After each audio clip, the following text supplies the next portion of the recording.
mean, if you have cell phones, if you wouldn't mind putting them on vibrate or turning them off so as not to interrupt the meeting. A reminder to the board to please speak into your microphones. Will you please rise and join me in the Pledge of Allegiance to the flag? I pledge allegiance to the flag of the United States of America and to the republic for which it stands, one nation, under God, indivisible, with liberty and justice for all. Thank you. A couple quick notes before we get into the agenda.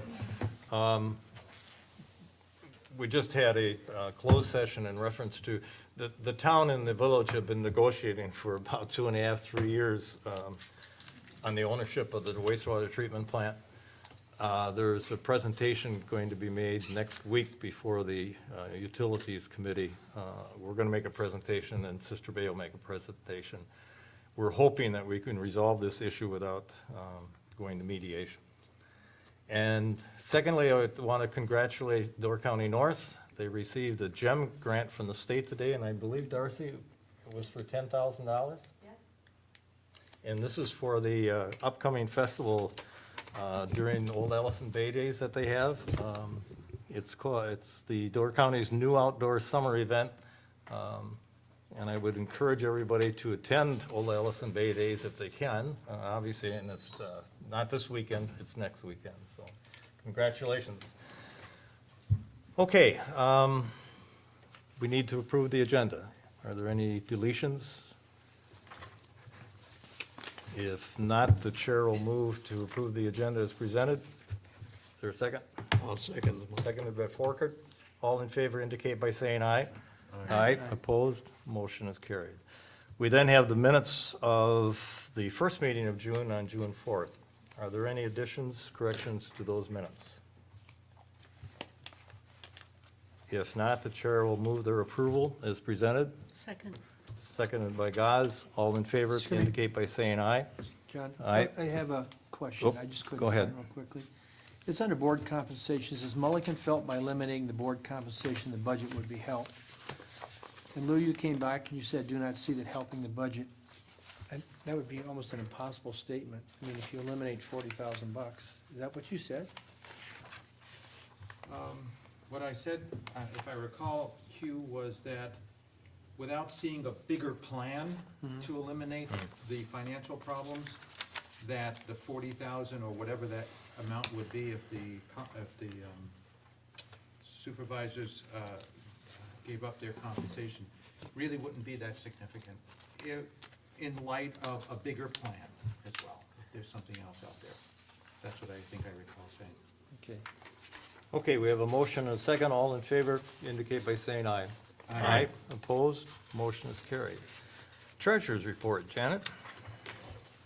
In our municipal checking account, we began with $588,675.94.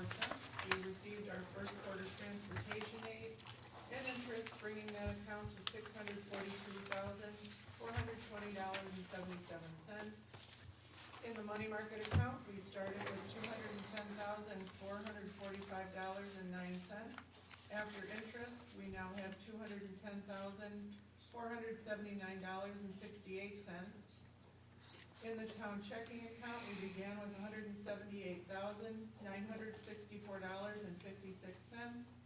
Deposits and transfers, state withholding, FICA, payroll, and disbursements brought that account to $45,310.71. Utility district funds are $244,936.27. The North Shore Money Market account, we began with $250,522.46. After interest, the balance in that account is now $250,538.93, with a balance in all town accounts at the end of April of $1,393,686.36. Any questions anybody has? If not, excuse me, the chair will move the approval of the treasurer's report as presented. Second. Seconded by Gaz. All in favor indicate by saying aye. Aye. Opposed? Motion is carried. Payment of bills. Any questions on the bills? I have a question, Janet. I think Janet would be the person to answer this, okay? To the law firm of Schober, it says general $869. What, do you just engage an attorney? What's happening here? Schober is general stuff that we have asked. We had some work done on the Cedar Grove Heritage Harbor issue, the ownership issue, a couple other items. Ownership of the sewer treatment plant? Correct. And how come we're not done with Old Stage Lane yet? Because we gotta keep getting sued on it. Lawsuit after lawsuit after lawsuit. Probably the 10th one, Pardon me? probably about the 10th one. All right. And then I had just one other quick thing. It says launch fee envelopes for $236 or something. How many years of supply? Is that a year's supply, 2 years supply? Probably one. One?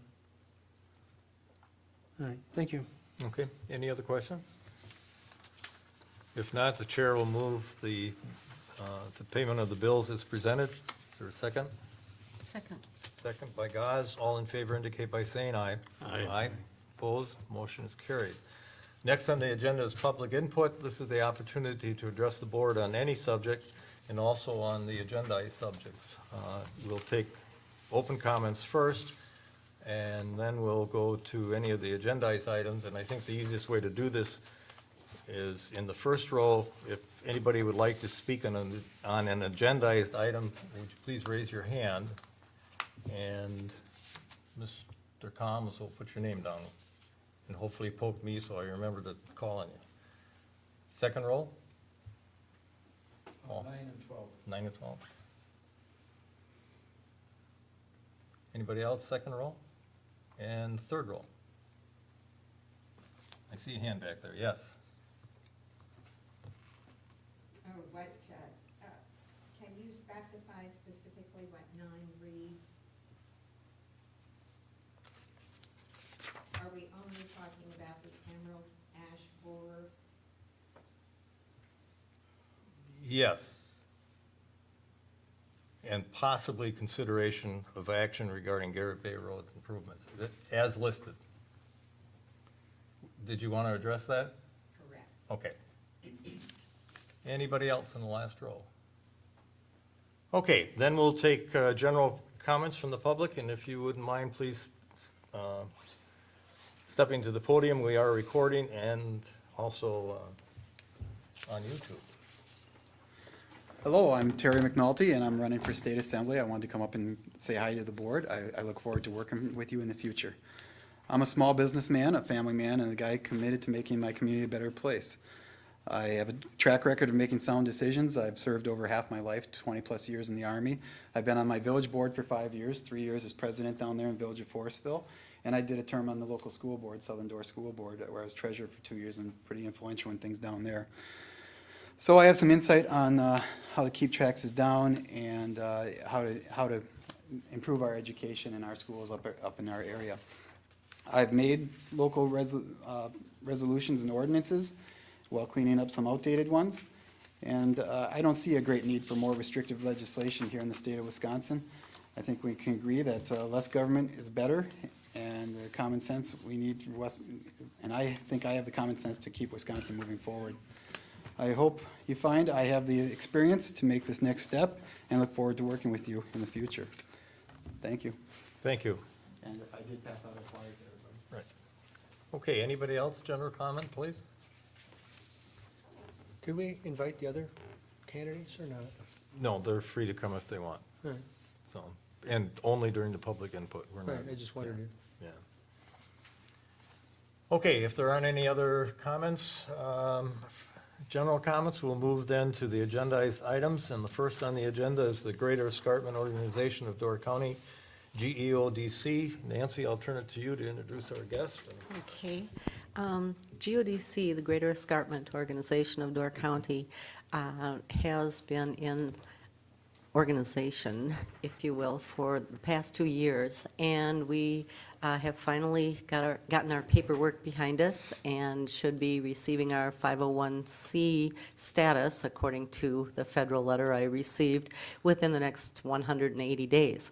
And as such, we would like to begin, before we have a structure built, with a series of what we call little mini presentations, just to raise awareness about the escarpment and to begin our mission of education. To that end, tonight we have Marilyn Hensodia, who has hiked on the Bruce Peninsula, which is the Canadian counterpart of the Door County Peninsula, and actually a mirror image of the ends of the great arc that is the Niagara Escarpment. So, Marilyn, I'll thank you very much, and I'll turn it over to you. Thank you. I find it exciting that we have an organization locally that is going to begin to address the possibilities, and there are so many possibilities, for honoring the escarpment here in Door County. My experience was a couple of years ago on the Bruce Peninsula, and if you can take a peek at the map, you can locate us clearly, and follow the red line, which is the outline of the Niagara Escarpment as it goes through the Upper Peninsula of Michigan, Manitoulin Island in Canada, and comes down a peninsula that looks an awful lot like ours, and that's the Bruce Peninsula.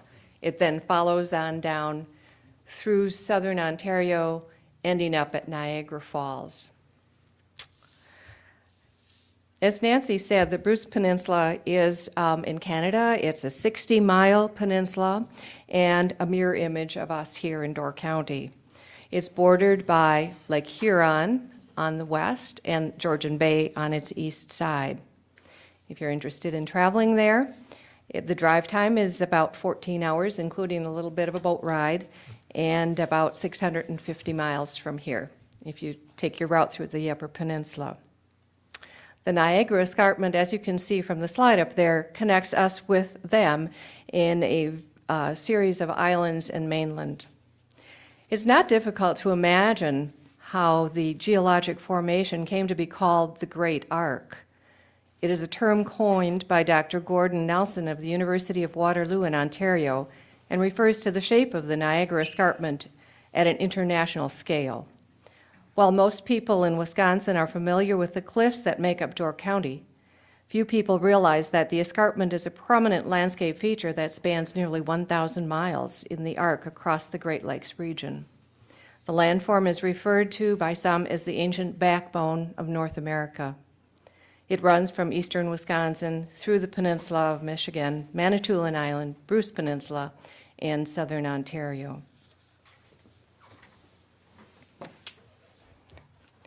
The Bruce Peninsula has 2 national parks, and we can see the peninsula there on the right-hand side of the slide. All the little green trees are the parks that are located along the Bruce Peninsula. One of those parks is a marine park called Fathom 5 Island, which is out a ways off the northern tip of the peninsula. And the next slide will show us a photo of the headquarters building. This is the Bruce Peninsula National Park headquarters that was established in 1987, and a beautiful facility, as you can see. Who does that belong to, Marilyn? The national park? So The that belongs to the country It's- of Canada. Yes, it's in Ontario, Right. and it's a Canadian national park, Right. very So it's akin not to Ontario, ours, right. very akin to our national parks. The escarpment in Ontario was designated as a biosphere reserve in 1990 by an international recognition from UNESCO. It's an area that was deemed to demonstrate a balanced relationship between humans and the biosphere. A biosphere reserve is an area which demonstrates innovative approaches to living and working in harmony with nature. One of the primary objectives is to achieve a sustainable balance between the goals of conserving biological diversity, promoting economic development, and maintaining associated cultural values. The term biosphere refers to all the land, water, and atmosphere that supplies life on Earth. The word reserve means that it is a special area recognized for balancing conservation with sustainable use. The term reserve does not mean that these places are set aside from human use and development. In fact, the study of human use is an important part of the Biosphere Reserve program. Each Biosphere Reserve demonstrates practical approaches to balancing conservation and human use of an area.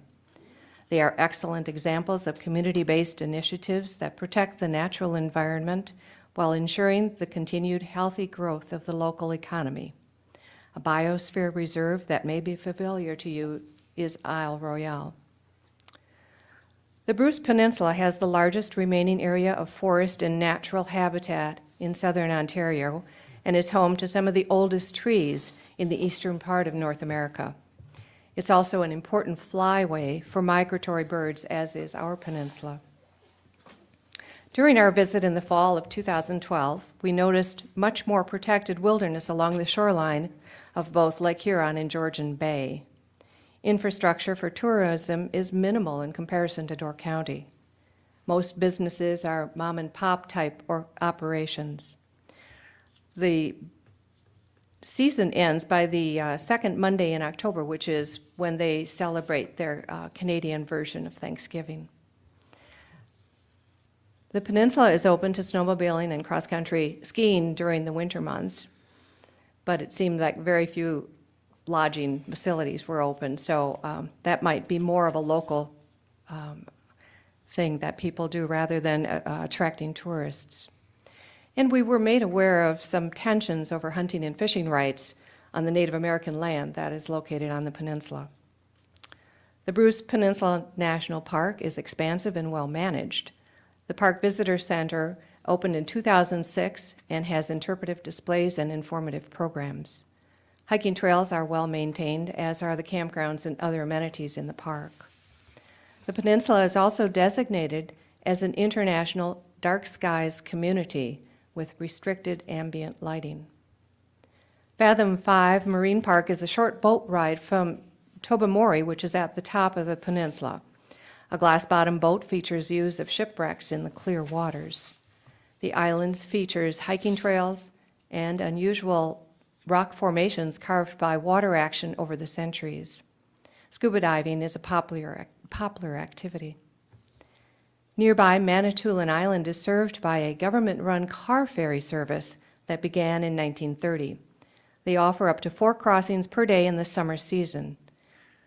The ferry holds over 600 passengers and 140 vehicles, which really blew us away. Not understanding with the small population of the Bruce Peninsula how they could have such a robust business during the summer months. But it is actually a shortcut. As you can see from the map in front of you, if you simply get across that little piece of water, you are into the mainland of Canada. So it's one way of saving an awful lot of driving miles. And that car ferry is really heavily used. The Bruce has an unusually rich diversity of habitats, from the rugged cliffs of the Niagara Escarpment to flat, dry rock plains called alvars and various types of swampy wetlands. One of its chief claims to fame is the profusion of species of orchids found here. In Ontario, there are 60 species of orchids. 43 of those species are found on the Bruce Peninsula. The Northern Peninsula is also home to nearly half of the world's dwarf lake iris and supports 20 kinds of ferns. A most remarkable find was made in 1988 of a 1,845-year-old cedar tree, and it had died 1,500 years ago. The tree was only 5 feet tall. The oldest living cedar tree found on the Bruce Peninsula today is 850 years old. As in Door County, these cliff-growing cedars are largely protected from forest fires and logging. All along the escarpment, the cedars are part of a much more complex ecosystem covered with mosses and lichens. The rocks themselves are alive with life. This system provides a home and sustenance to a variety of historic life forms. Wildlife sightings on the Bruce Peninsula are similar to here, with the inclusion of the rare and endangered Massasauga rattlesnake and a lot more bears. The Bruce Trail forms the edge of the Niagara Escarpment and runs for 560 miles. The land the trail traverses is owned by the Government of Ontario, private landowners, and the Bruce Trail Conservancy. The Bruce Trail is the oldest and longest marked hiking trail in Canada, with over 270 miles of side trails. 400,000 visitors explore the trail each year. The Bruce Trail Conservancy is a charitable organization committed to establishing a conservation corridor containing a public footpath along the Niagara Escarpment in order to protect its natural ecosystems and to promote environmentally responsible public access to this UNESCO World Biosphere Reserve. The Conservancy is one of Ontario's largest land trusts, preserving over 8,000 acres of irreplaceable Niagara Escarpment landscape. 9 regional Bruce Trail clubs are part of the Conservancy. Each club is volunteer-run and responsible for maintaining, stewarding, and promoting their section of the Bruce Trail. The Conservancy is membership-based and volunteer-driven, with 8,500 members and over 1,200 active volunteers. The idea to set aside land for a conservation corridor surfaced in 1959, and 4 years later, the Bruce Trail Association, made up of regional clubs along the length of the trail, was established. The trail begins in the Niagara Peninsula of southern Ontario in Queenston on the Niagara River, not far from Niagara Falls, and ends at Tobermory at the very tip of the Bruce Peninsula. The Conservancy has entered into agreements with private landowners to allow hikers to pass through their properties. The trails are marked with simple blazes painted on trailside trees. The main trail markings are white, where the side trails are blue. In its infancy is a proposal in Wisconsin to connect the escarpment from Calumet County through the tip of the Door Peninsula with a multi-use trail. The Niagara Escarpment Greenway Plan is a collaborative regional planning effort partnering the Niagara Escarpment Resource Network, or NERN, and the National Park Service to create the framework for a 175-mile-long greenway along the Niagara Escarpment right here in Wisconsin.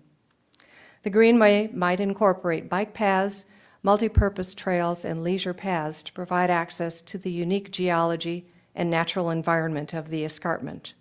The greenway would serve to protect the sensitive geological features of the escarpment from continued urban and rural development pressure. Also, an effort is underway, headed by a Door County man, to protect the escarpment islands north of Rock Island as a national lake shore. The designation would be similar to those of the Apostle Islands, Pictured Rocks, and Sleeping Bear Dunes. The Niagara Escarpment is globally significant and home to many unique plants and animals. It is an important source of groundwater and natural resources. For centuries, Native Americans have considered the escarpment a sacred place where they built their burial mounds. The escarpment is a much beloved part of the landscape, offering spectacular vistas, inviting scenery, and opportunities for reflection and recreation. The Niagara Escarpment shapes the identity of both the Bruce and the Door peninsulas. The Bruce is rugged, wild, and largely protected from development. The Door is more refined and interrupted. Management philosophies differ between our two countries, and this results in different outcomes. The 45th parallel runs through both masses, and each has a Great Lake, some would say the same Great Lake, as their boundary. There are exciting proposals that would focus attention on this international treasure. Development marches on. Preservation takes discipline and forethought. I leave you with some images of the Bruce Peninsula and Manitoulin Island, and thank you for your interest.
Build a house on top of that, Frank. Sure.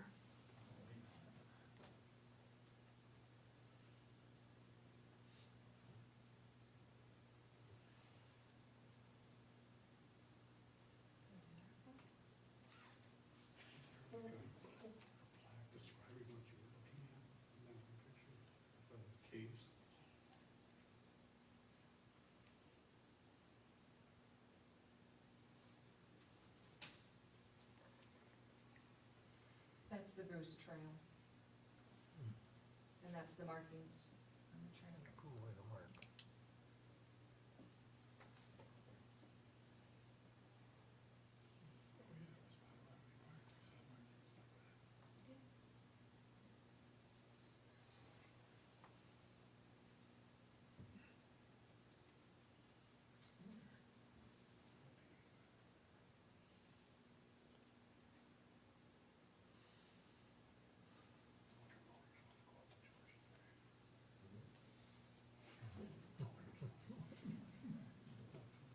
This is Manitoulin Island.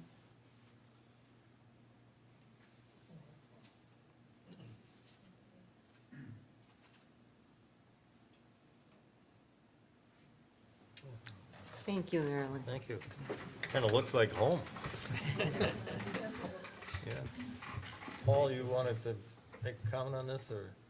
No, I think I was on the number 9. This is 8. Oh, I'm sorry, I jumped ahead a little bit. Okay, we well, talk thank you about very this, much. I'd like to comment on it, but I don't think I should. Okay. Thank you. All right, then let's move on to number 9. Door Bluff Park tree situation, ash borer, and the report, and consider action on the Garrett Bay Road improvements. Frank and Nancy were at that meeting at the County Airport and Parks Committee. They had a meeting today and discussed this, and I'll turn it over to them. Unfortunately, the meeting today, after sitting through a lot of stuff that wasn't related at all to this issue, basically what they said was they were going to defer until the meeting of Tuesday, June 24th. There will be an informational meeting at the crossroads at Big Creek between 1 and 3 p.m. And they have some real experts coming there from, let's see, Linda Williams from the DNR, Tracy Salisbury, one's a forest health specialist, the other is a urban forestry coordinator. Chris Plezak, he was here at our Liberty Grove meeting. He's the private forester from the DNR. Bill Ruff will be here, he's our county forester. Brooke Sana, who's a nursery inspector from the Department of Agriculture, Trade, and Consumer Protection. Bill Schuster, Door County Conservationist, also Director of Soil and Water. And Dean Volenberg, Door County Agricultural Educator from UW Extension. They will be each presenting on different topics, the emerald ash borer life cycle, symptomology of infestation, potential targets of emerald ash borer and identifying ash trees, site evaluation and update of Ground Zero, which currently is a private residence or private property on Cottage Row, I believe it is, in town of Gibraltar. Ash tree management strategies, what does the Door County quarantine mean? And then there will be a question and answer session. So they admitted today, they meaning the Airport and Parks Committee members, that they're learning as they go too, and are very interested to attend this meeting and pay attention and learn as much as they can before they make any kind of decision whatsoever. Having sat through 2 hours, and almost an hour of it was discussion about the management plan for Horseshoe Bay Cave, I am quite convinced that they are conservative, deliberate, and studious in what they do. And I even vocalized that I was comforted, as painful as it was, by their long discussion and careful analysis of the resources that we have. Good, thank you. Nancy, when is the meeting at the Crossroads? It is Tuesday, June 24th. I made a bunch of copies here. Yeah, Oh, it is on the website too? Okay. June 24th at 1 to 3 p.m. okay, Frank? At Crossroads. I think Nancy made a very positive contribution to the meeting. I was probably maybe a little bit threatening, saying, please keep the town of Liberty Grove involved, and please consider our feelings here about Door Bluff Headlands Park.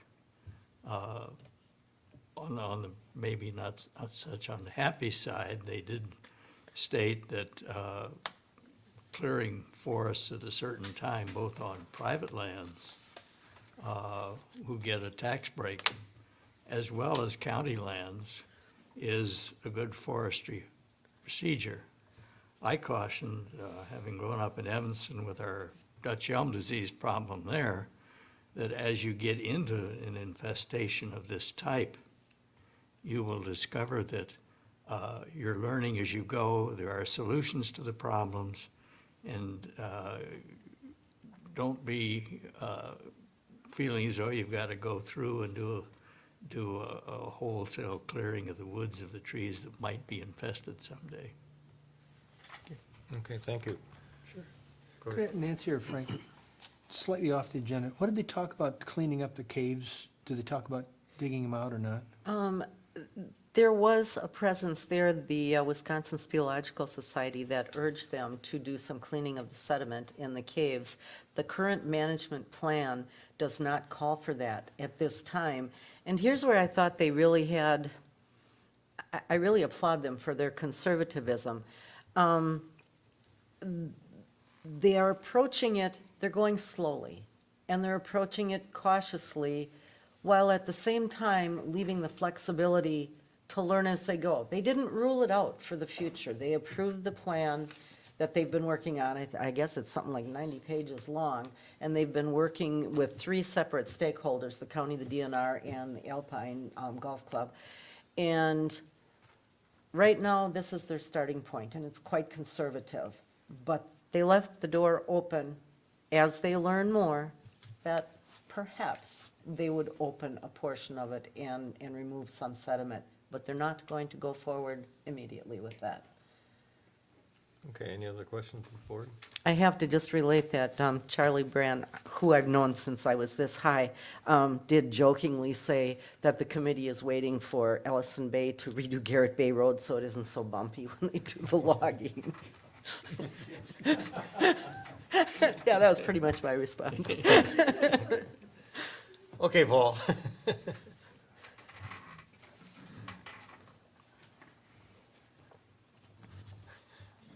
Paul Goodman, Ellison Bay. The question I had, because I've seen the video, I saw a video of where they met with you before from, I think it was a DNR or the forestry of. Here. And at one point in time, they talked about the value of the lumber or the timber, like on Dora Bluff. And I know that the chair of the committee, which is Brent, he thought if they broke even, they'd be lucky. But then one of the foresters said that there is some value in this lumber. Now the question would be, now that it's, we've gotten to the point where we have the borer here ready. I know they can harvest, like in the winter, they have to be cut up at a certain time of the year and not transported other than that. But is the value, have you heard, or do you know if the value of the timber changes once that's happened? I have not, but that would be a good question if you're planning on going to the informational meeting. That would be an excellent question. Probably will, I hope to be there. Yeah, jot that Otherwise, I'll down. send a note out or Yeah, something. that would be an excellent question. Okay, and it's kind of for private people too, because other people have it, a lot of it on their land. Yeah. I thought I did, but then I counted, I only had like 90%, some percent is maple, so I'm kind of lucky. But, but I see a lot of places where it's pretty high percentage. I don't know what Door Bluff is, but I think you're talking 28% or something. or- I think they said Door Bluff was in the 40% Oh, range right 40%. now. They would like to reduce it down to like 20-some Oh, okay, percent. that's pretty Yeah. high, okay. A lot of trees. Yeah. Okay, thank you. I repeat what I said in the other thing is Greg Coulterhouse from the Soil and Water Department said the wood is, because it's quarantined, has little or no value. I guess I would defer to the experts on that. I Yeah. don't know. Okay, we have scheduled on the 26th, a special town meeting, and this relates to the Garrett Bay Road improvements. Right now, the highway budget is needing some additional monies. The increased cost of the propane this year to heat the garage area, plus the hall, the increased amount of salt we had to buy, the increased amount of time that the crews spent plowing the roads. I think they were out something like 12 consecutive weekends in the winter plowing because of the snow and so forth, has taken the budget, the roads, or the highway budget into the red, if you will. So the meeting on the 26th is to ask the electors to approve exceeding the mandated by state statute $5,000 per mile expenditures on highways.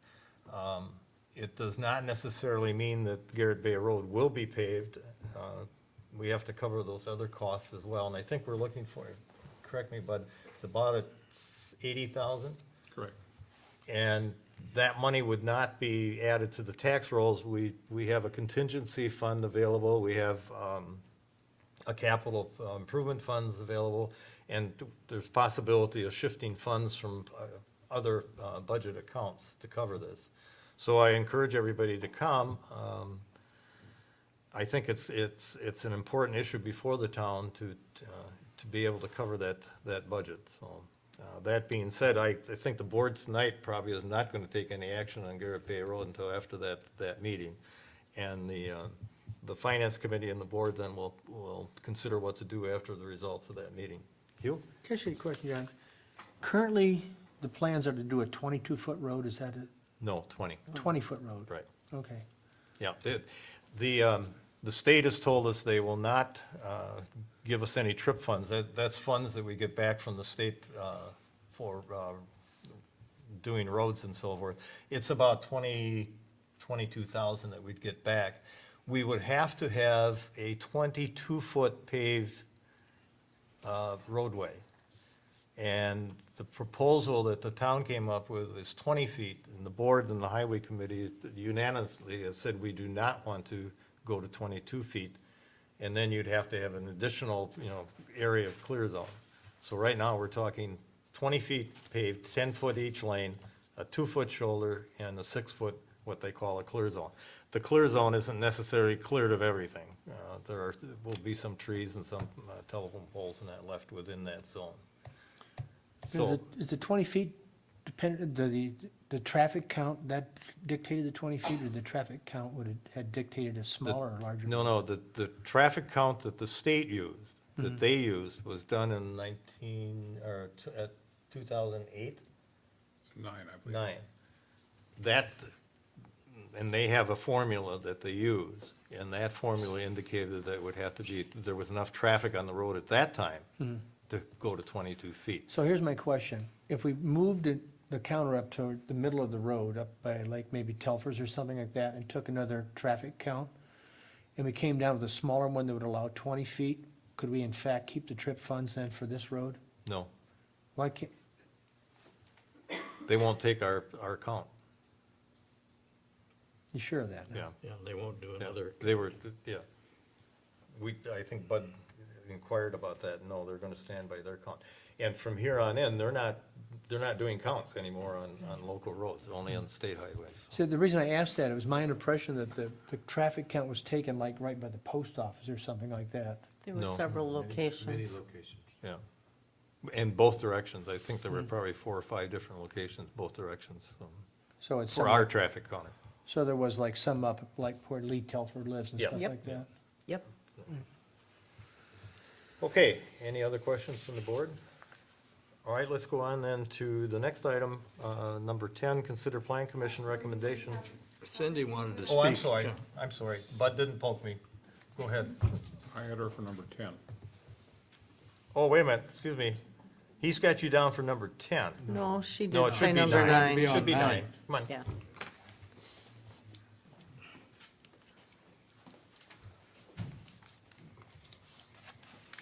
My name is Cindy Shawless, as you probably know by now. And I don't pretend to understand what is going on financially with roads. But what I do know is that too much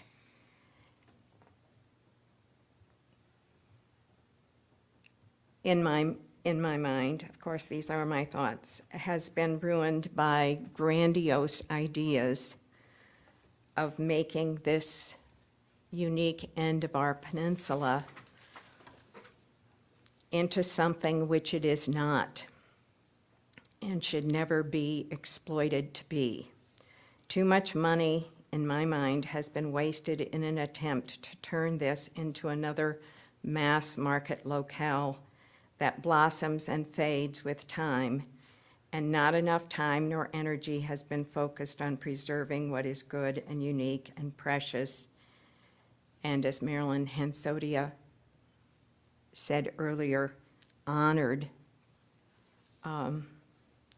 In my mind, just looking at this presentation on the escarpment,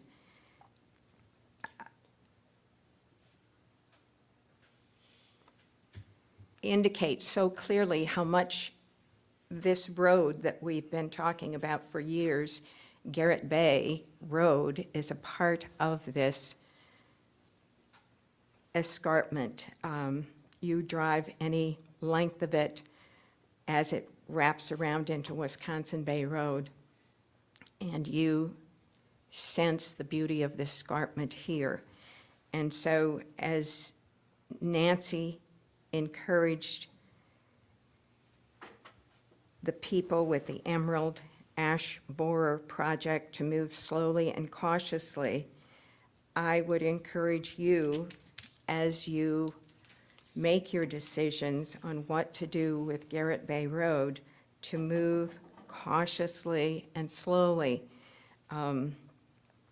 Whatever is done with Garrett Bay, and we've heard a lot of talk last week about how important it is to get it done right away now, so there's no accidents, so there are no lawsuits. And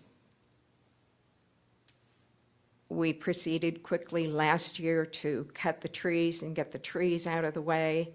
And I think what's happening, and I understand there are some reasons for why it is happening and why people are feeling pressured, but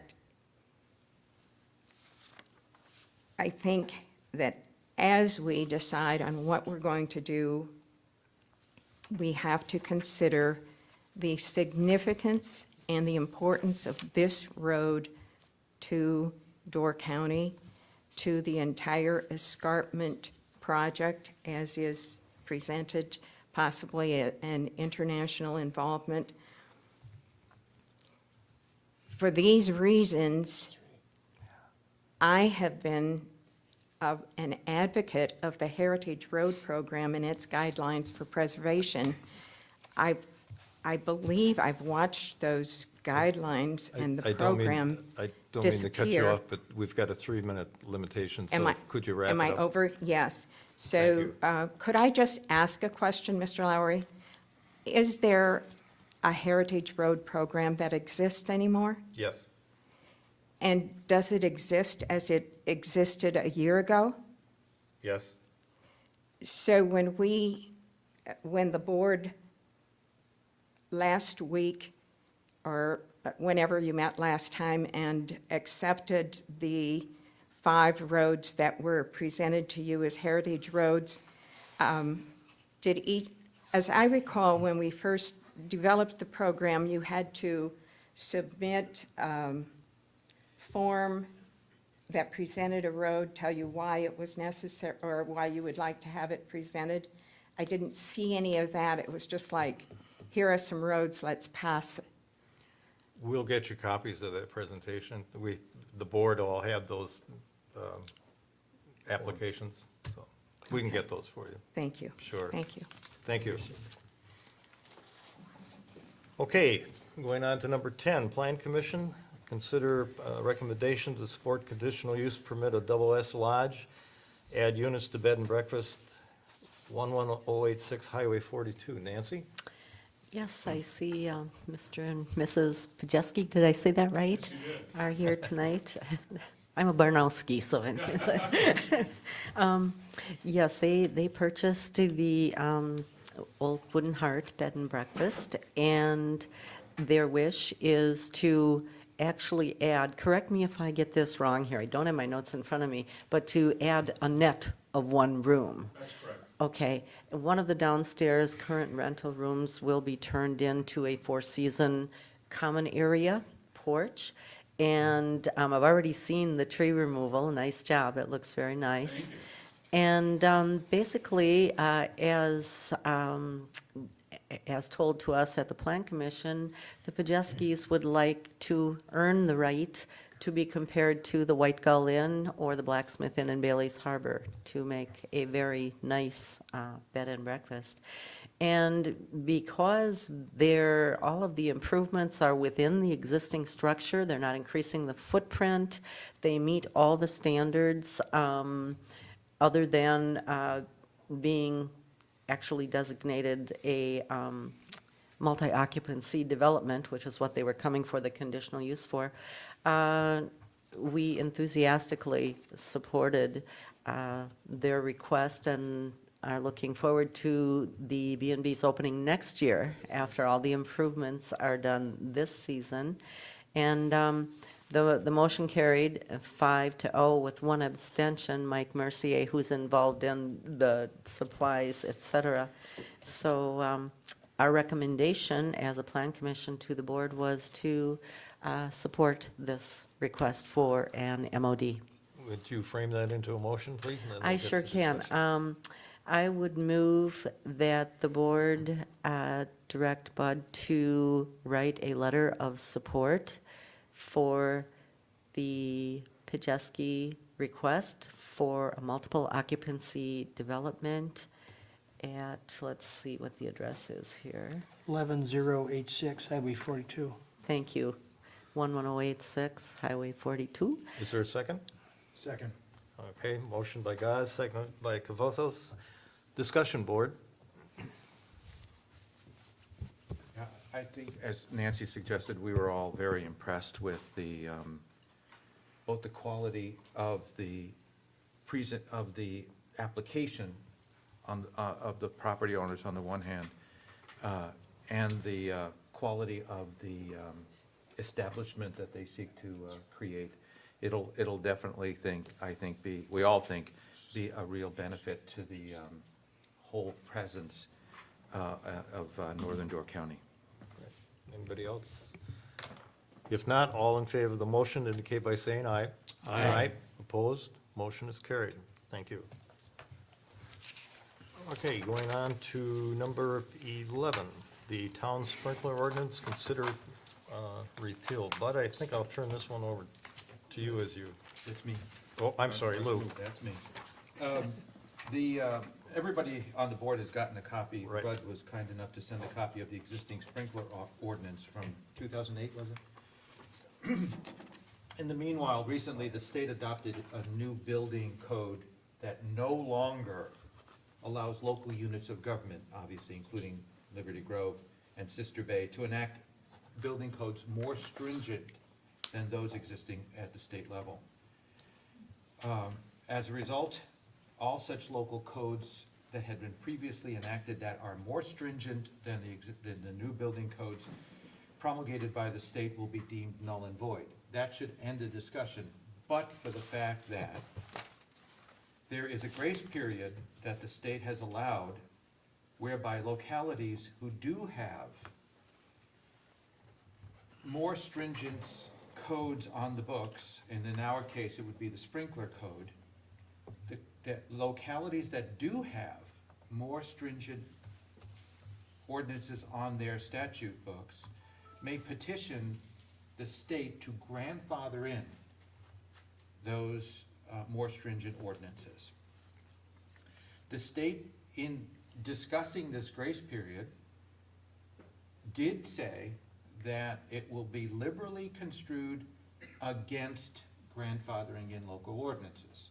They did say there was a bias against grandfathering in, which led everyone to understand that you have to have a very good reason to be grandfathered in under the new building code for the state.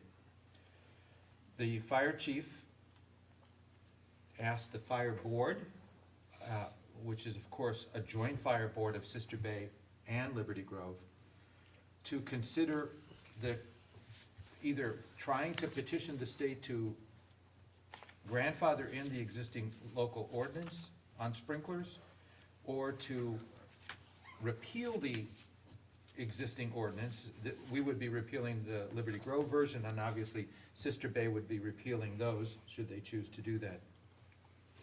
Prior to the latest building codes from the state had no uniform sprinkler ordinance. So the localities, as Liberty Grove and Sister Bay did, filled that void. The current state code now includes all of those buildings and many smaller ones as well. According to Fire Chief, if we repeal the ordinance, there would be, in his opinion, no greater risk to life than currently exists under the more stringent local code, which is obviously the most important criteria that the town should be considering.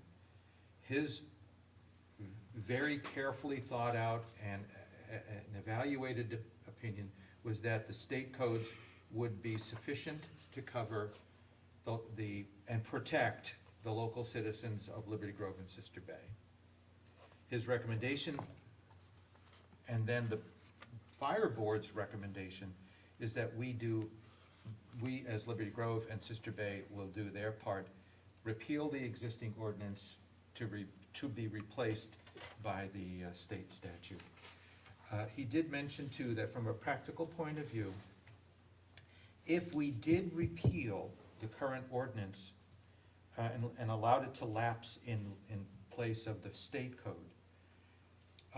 the existing sprinkler systems that are in Liberty Grove and Sister Bay would have to be maintained to the standards of any other sprinkler system. They would not have to be, they would not go away, in other words. So I would make a motion, for purposes of discussion, that the town support the fire board's recommendation that we repeal the Liberty Grove ordinance 2-08. Yes. Is there a I'll second that. There's a tie on the second, guys, Franklin? Corker? Okay, you lost, Frank. Sorry. Ladies first. Ladies first. Okay, discussion, please? The codes require if you have rooms, I mean, if these are, I'm talking small buildings like we have in Door County. If you only have one exit from the room, in other words, don't have a jump balcony, then you have to have sprinklers. If you have a jump balcony, this is kind of summarizing the code, then you don't need the sprinklers. Okay, any other discussion? All in favor of the motion to repeal ordinance 2-8, the automatic fire sprinkler systems, indicate by saying aye, please. Aye. Opposed? Motion is carried. Going on to number 10 on the, number 12 on the agenda. Consider resolution to open and amend the town comprehensive plan. Nancy? Well, according to state guidelines, we were supposed to reopen the comprehensive plan in 2013. And we decided as a plan commission to go through it and get as far as we could, but basically hit a wall because the census was being done, and we decided to wait to fill in those blanks and that data until the county, who was doing the revision and reopening, Becky Kerwin, did probably the whole lion's share of the work for the past 2 years. We decided to wait, and Becky also recommended that. I met with Becky about 10 days ago, I guess it was, because they were finished. She finally sent me an email and said, okay, we can talk now, and showed me the county, the format of the county revised plan, and offered much of the data that they had gathered. And what the county did when they reopened it is they held the the visioning sessions for in different locations throughout the county, north, south, central. And they have all the raw data which they will share with us so that we, by law, do not have to hold all of those sessions and go through the expense and the time and everything else that we did when we first did the plan in, I believe it was 2003 when we finalized it. And in addition to that, if we wanted to use the plan as a guideline, she offered her help and expertise to our plan commission. And as well, she offered that the county could do the maps for us for free, basically, which is a huge savings. So she suggested we begin with what is chapter 2 of the county issues and opportunities. And in the county document, under each of the tables that show datas and projections of demographics, et cetera, she has links where the data was collected so that we as a plan commission can look for those, can find those links, go to those URLs to those data collecting sites and find the data that is specific to Liberty Grove and plug that in there. It's still going to be kind of painful. It's very boring stuff, but it has to be done. But at least we have a guideline. So ready or not, here we come, I guess. This will be in a resolution form. I think do Paul you- wanted to. Do you want to make a comment on this, please?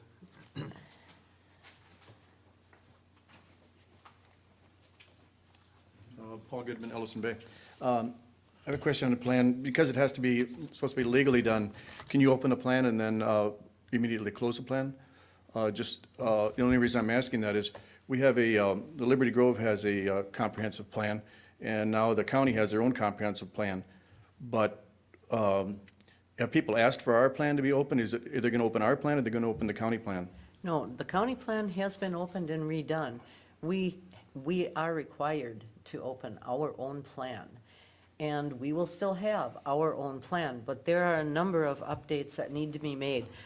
Just one, for instance, when we did our comprehensive plan, we projected, and I was on the plan commission at that time, a lot more growth than Liberty Grove has had. That's right. And so a lot of our policies and procedures and goals were predicated on that idea that we would have growth. Those are the kind of things that we need to go in and change the demographic. We don't have the growth, and perhaps take a second look at some of the projections and the visions and the goals. Do you foresee them looking at land sizes, or going into land use, looking at land sizes again, and going through that torture? I don't. Okay. I hope not. I just, if it went there, that's why I'd recommend open the plan and close it the next day. Yeah, Not to no, have I to don't put up think with it any of again. us wants to get into that. I think what we really want to pay attention to as a plan commission are the demographics and the projections that were made. At the plan, like you said, they really made it a lot less wordy, and I think our plan could probably do a little bit of that too. Right. When it's open at the time for people to come forward and put input into they want to see the change in the plan. Is that part of the idea? Absolutely, absolutely. We will be working on this. Is that the only time that anything can be changed in that plan, an open time on the plan? Yeah. Or can a citizen have the plan open themselves? Can you file a petition to open, or do you actually let the person actually do that? There's things that are kind of locked in, and there's a plan, and there's no way to get into that box of the plan. It's only when the open it back. When you open a plan, you need to, it has to be formally, you need to go through the visioning and the whole nine yards. You can't just open something and change it. Please, sir. Right. You can go in periodically like we did in as a census episode, for instance, and change the data. But when you get into like changing land size, changing visions, goals, it has to be formally open. Okay. I think that answers it. Thank you. All right.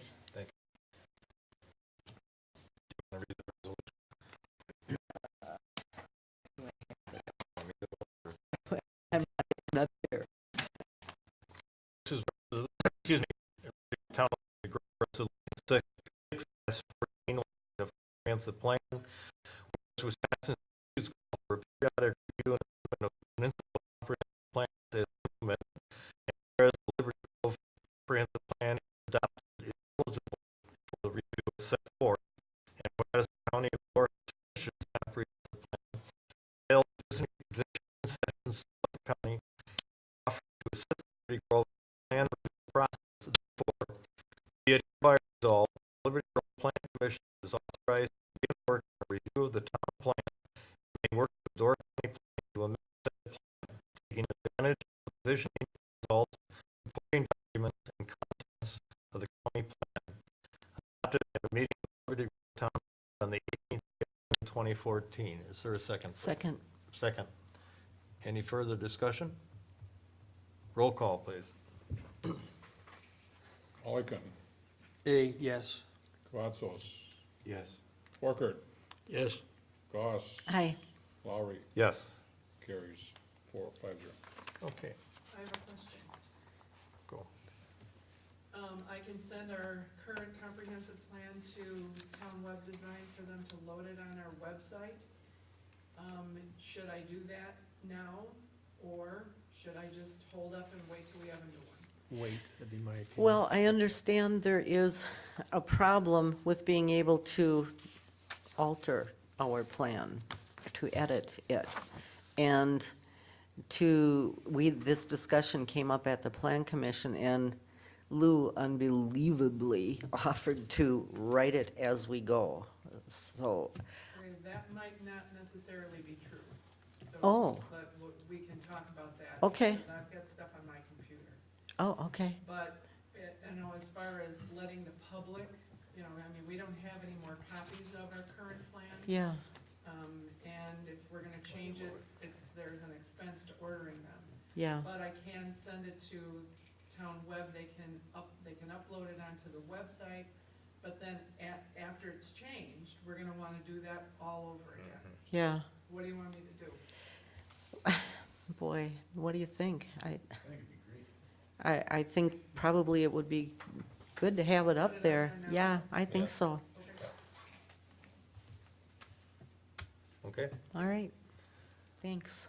Okay, consider approval of liquor, beer, wine, and operating licenses. Applicants are listed, and I believe everybody has those applicants. And they are posted on the screen as well. Are there any questions on that? Everybody has paid the fee and, Paid the fee, passed the test, been through the credit check, okay. and the fire inspections have been done and everybody passed. JJ slid through again, huh? Yeah. He cleaned it up real quick. Okay, I'll then move the approval of the Class B fermented malt and beverage intoxicating liquor applicants, the Class A fermented beverage and intoxicating liquor applicants, temporary Class B license, or beer license applicants, Class C wine applicant, Class A liquor applicant, and finally, the temporary Class B licensed wine applicants. Is there a second? Second. Seconded by Gaz. Any further discussion? All in favor indicate by saying aye. Aye. Aye. Opposed? Motion is carried. Correspondence. Did you move to approve the operator licenses? Oh, we need the operator license. Yeah, we did. No, you didn't. Oh, we did not. I'm sorry. I'll make a motion to approve the operator licenses as well. Second. Second by Mulligan. Discussion. All in favor indicate by saying aye. Aye. Opposed? Motion is carried. Okay, now correspondence. I have minutes here from the Sister Bay Liberty Grove Library Commission of June 10th. The agenda of the Airport and Parks Committee that was just held. A letter from a group of companies who have noticed the filing of the town with the FCC and the solicitation of bids to provide rural broadband networks in rural areas, offering their assistance in this endeavor.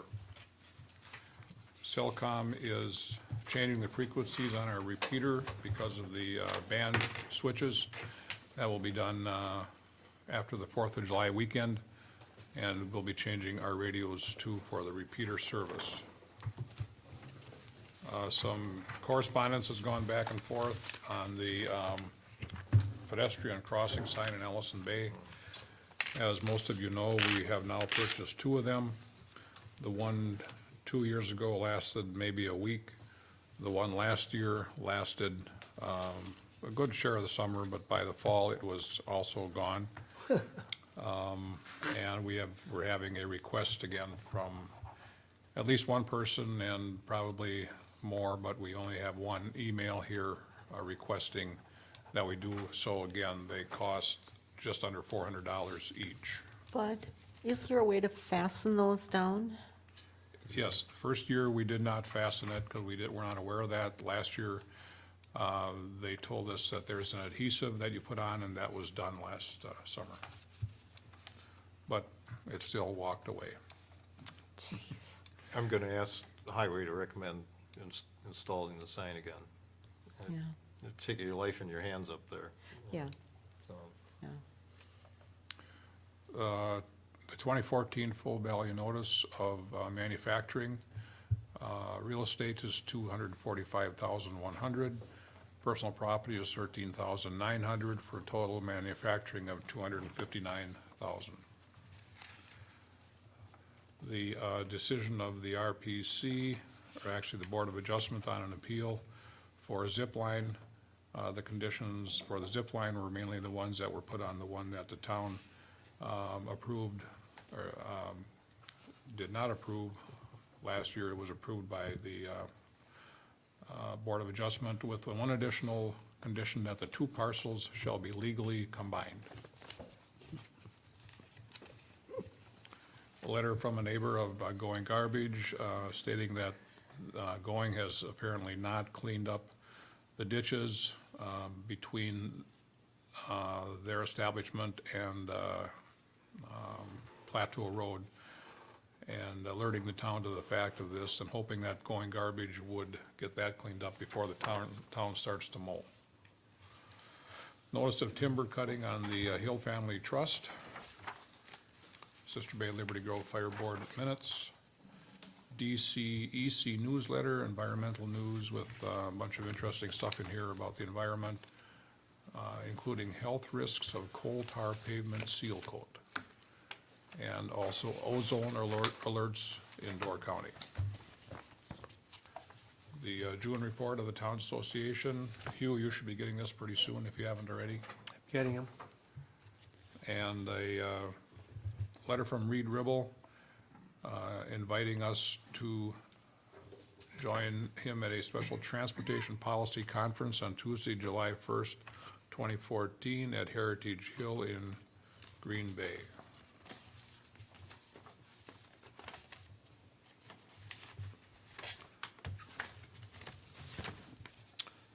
And the Craig and Natalie Nederson variance was approved on June 10th. Okay. Future meetings. You have the list.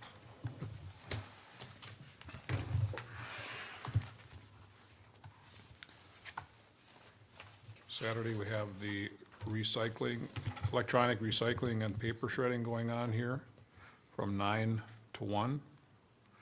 Monday is IT at 7. Tuesday, the 24th, is Sister Bay Utilities at 4, GODC is at 10 on Tuesday.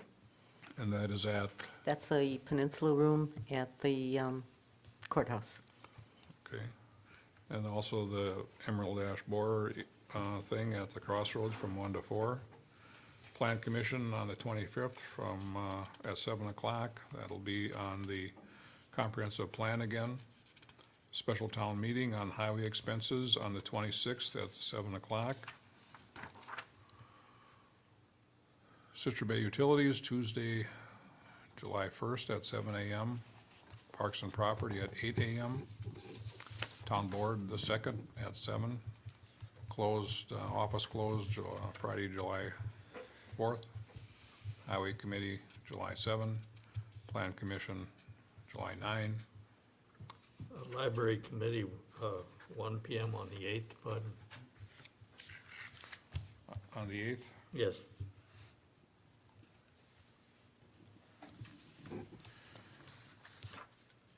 And the scheduling conference for the Old Stage Lane issue for the 11th has been moved back pending some suggested solutions by the new counsel for the petitioner. So we'll see where that goes. But would you add for Saturday, the 12th at 11 a.m., the opening of the new garden behind the library? I think people would love to be there.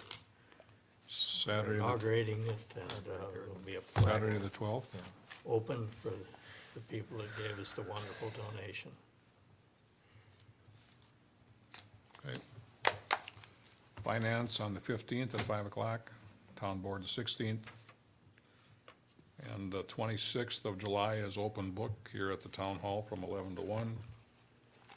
And a reminder of Board of Review on the 20th of August, from 1 to 3. Okay, before I make a motion to adjourn, I'd like to leave you with another little tidbit. It is called Rule Number 513, quote, pardon? Is there a town board meeting on the 2nd? Yes. Okay. Quote, "There are two kinds of people, those who do the work, those who take the credit. Try to be in the first group, there is less competition there." Indira Gandhi. All right, I move we adjourn. Second. All in favor? Aye. We are adjourned. Thank you, everybody.